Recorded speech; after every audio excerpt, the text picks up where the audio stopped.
Vous l'attendiez tous? Eh bien le voici, c'est le deuxième match des titres de la ligne Absolute DC Comics, avec à ma gauche le super-héros original, le seul, l'unique Superman, et puis à ma droite, J'onn J'onzz, le limier martien.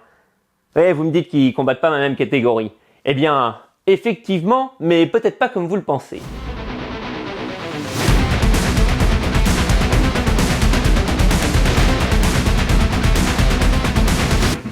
Comme pour le match entre Absolute Batman et Absolute Wonder Woman, le combat se déroulera en 3 manches avec 3 critères, originalité, scénario et dessin. Et sans plus attendre, place au clash entre les fils de Krypton et de Mars.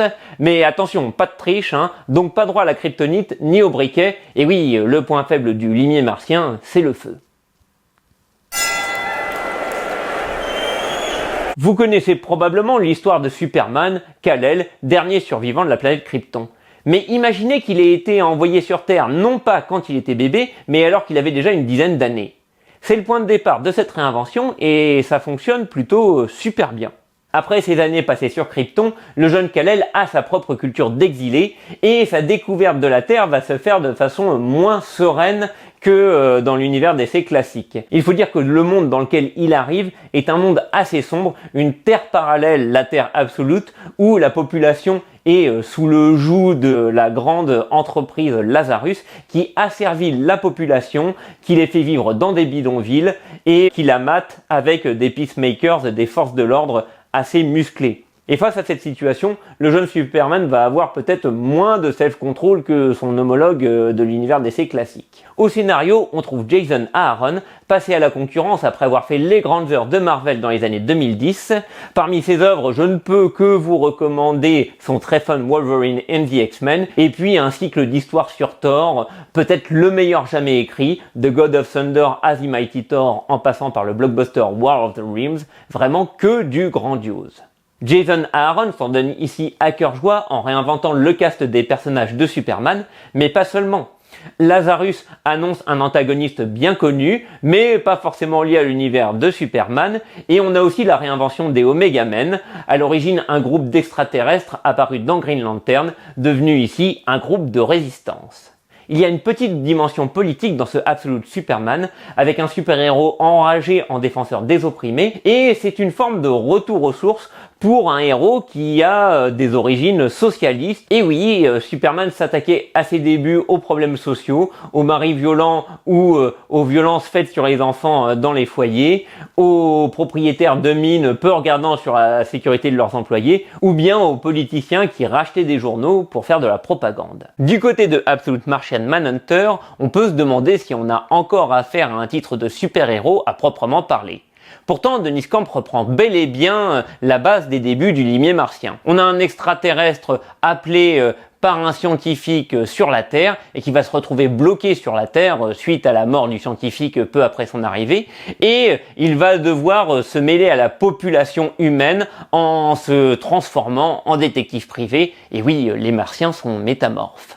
Dans la réinvention de Denys Camp, le détective privé est devenu un agent du FBI, J'onn J'onzz, qui survit à une attaque terroriste grâce à l'intervention d'une entité. Une entité étrangère qu'on ne peut pas vraiment désigner comme martienne, et qui est plutôt désignée comme martienne par défaut, qui va posséder l'agent J'onn J'onzz et lui permettre de lire dans les émotions et dans les pensées de ses semblables. À partir de cette situation, Denys Camp signe une série sous influence des romanciers Thomas Pynchon et Philip K. Dick, où il va être question de subconscient et des origines de la violence de la société américaine. Du côté des comics, on est assez proche de la ligne Vertigo de DC Comics, un label indépendant qui a connu son orgue de gloire dans les années 90. Parmi ses références, Denys Camp cite Shade the Changing Man de Peter Milligan, une exploration psychédélique de la face sombre de l'Amérique, mais aussi les séries de Grant Morrison. Oui, ce sont tous les deux des grands consommateurs, de comics évidemment. Difficile de départager l'originalité entre les deux titres, tant Absolute Martian Manhunter est un véritable électron libre, tandis qu'Absolute Superman joue quand même le jeu du genre super-héroïque. Mais je donnerai quand même le point à Absolute Martian Manhunter pour sa patte graphique assez unique, ce qui nous amène au deuxième round. On a deux titres aux identités visuelles bien différentes, deux styles qui accompagnent parfaitement les récits proposés avec deux artistes espagnols au dessin. Familier de Superman qu'il a déjà illustré dans Action Comics, Rafa Sandoval est à la hauteur de l'intensité du scénario de Jason Aaron.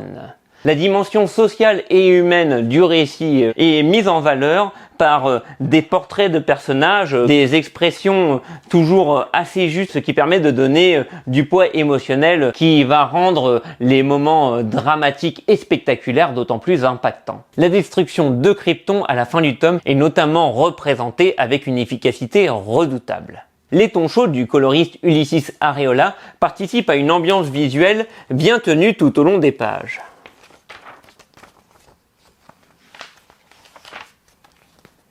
Les habitués de super-héros ne seront pas dépaysés avec le travail solide de Rafa Sandoval sur Absolute Superman.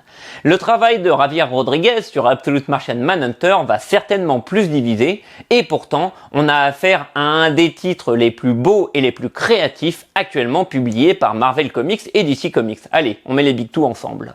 Javier Rodriguez en avait déjà mis plein la vue aux lecteurs ces dernières années dans les mini-séries L'Histoire de l'univers Marvel et The Defenders, avec des pleines pages fourmillant de détails et des découpages toujours plus créatifs. Il ne déçoit pas sur Absolute Martian Manhunter où il prend en charge toute la partie graphique, dessin, ancrage et couleurs. On a le droit à un véritable arc-en-ciel psychédélique qui illustre bien la vision du monde de J'onn J'onzz, qui peut certes percevoir toutes les émotions autour de lui, mais qui est aussi submergé par elles. Cette dimension chaotique est magnifiée dès la fin du premier épisode par une composition en pleine page digne des plus grandes heures du surréalisme. Chaque page de ce tome est un véritable régal d'invention visuelle qui ne rentre jamais en conflit avec le récit grâce à un travail de collaboration et de va-et-vient entre Javier Rodriguez et Denys Camp pour l'élaboration de chaque épisode. Regardez-moi ça, c'est vraiment... Encore une fois, le style ne plaira pas à tout le monde, mais si vous êtes conquis par ce dernier, vous allez vraiment en avoir pour votre argent. Lo siento, Rafa, pero Javier es el mayor, et si... Si vous suivez le compte des points, avec un score de 2 rounds à 0 pour Absolute Martian Manhunter, la remontée est compromise pour Absolute Superman. Ce qui n'en fait pas, encore une fois, une mauvaise série ni une série mal écrite, loin de là. Jason Aaron sait très bien gérer le rythme de son histoire, que ce soit sur la durée ou dans chaque numéro, mois après mois. Chaque numéro raconte en fait une mini-histoire. On a ainsi un numéro 2 centré sur la découverte de Superman par Lois Lane et un numéro 3 qui revient plus longuement sur les origines de Superman sur Krypton qui nous plonge dans sa vie avant son arrivée sur Terre. L'occasion de développer un rapport à l'écriture commun de nos deux journalistes de l'univers DC classique avec une méfiance vis-à-vis de la génération de textes par intelligence artificielle, que ce soit l'intelligence collective de Krypton ou bien un ennemi iconique de Superman qui rédige tous les rapports des agents de Lazarus dont fait partie Lois Lane au début du récit. Et ces premiers épisodes ne sont que les prémices d'une série qui va véritablement décoller avec son second tome pour ne plus ensuite redescendre. Chaque épisode aux États-Unis apporte son lot de nouveaux éléments, de révélations, de coups de théâtre qui en font une des valeurs sûres de l'univers DC Absolute. Absolute Martian Manhunter n'est pas destiné à la même longévité, même si la première mini-série contenue dans ce premier tome a en fait été prolongée aux États-Unis en 12 épisodes. Un beau témoignage de l'intérêt surprise qu'a suscité ce personnage un peu méconnu de l'univers DC, même s'il a fait plusieurs fois partie de la Justice League. Et comme Jason Aaron avec l'intelligence artificielle, Denys Camp fait mouche sur le monde contemporain avec le tableau d'une Amérique divisée comme jamais, en proie aux tensions sociales et aux attentats divers. Avec un accent tout particulier mis sur l'empathie, une valeur essentielle dans notre monde en quête de repères. Absolute Martian Manhunter est moins spectaculaire que Superman, avec au centre du récit la crise intime, familiale et maritale vécue par J'onn J'onzz depuis sa cohabitation avec l'étranger. Mais pour autant, le tout n'est pas dépourvu de monter en puissance. La deuxième moitié du tome décrit une tension qui va crescendo, qui va se répandre dans la petite ville de Middleton jusqu'à des pics d'intensité qui concluent en beauté cette première partie du récit. Et pour ceux qui trouveraient que tout ceci n'est pas assez lié à l'univers DC, il y a bien une relation établie avec un des personnages centraux de l'univers Absolute.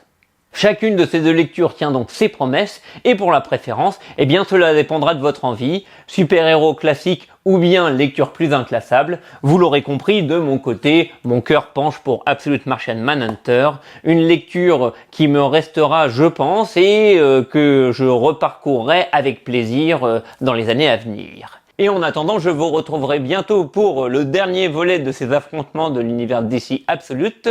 Ça n'arrivera peut-être pas à la vitesse de l'éclair, mais n'ayez crainte, ça arrivera.